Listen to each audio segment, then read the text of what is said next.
So magluluto ako ngayon ng sopas. Dahil nga medyo masama yung pakiramdam ng asawa ko, kaya gusto niya humigop daw ng sabaw. Kaya nga kumain ng kanin, so luluto natin siya ng sopas ngayon. Start! Ito pa na yung mga ingredients ko. So yung main ingredients is the macaroni. Yan. Then meron tayong hotdog. Meron tayong evap or evaporated milk. And then meron tayo dito ang repolyo, cabbage.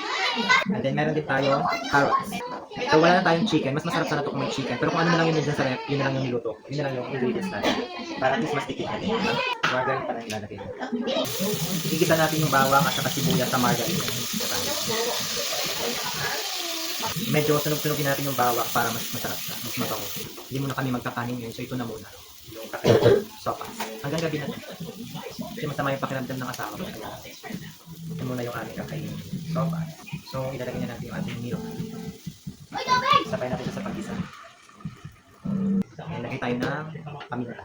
Lagay na natin yung macaroni para dire-diretso na. Pag lumabot na yung macaroni, itimplahan na natin. Lagyan natin siya na cook. Kasi gusto na asawa ko maraming sabaw.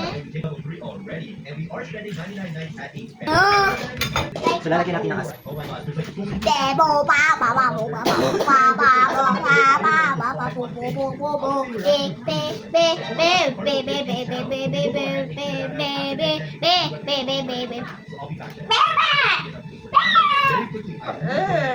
Huwag mag-alala, tikitan yung mata. Ano ka?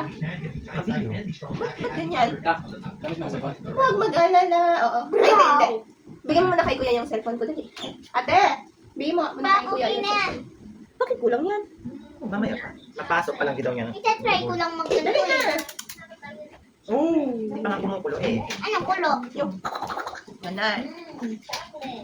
Chocolate. Hindi Chocolate. na tayo lahat.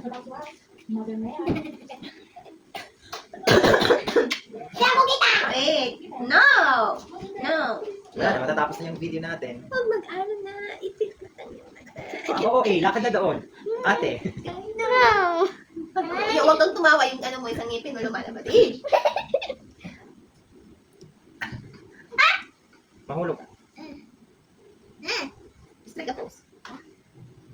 Straight ka, Falls. Ano to? Mabat yan, ikaw bakanta.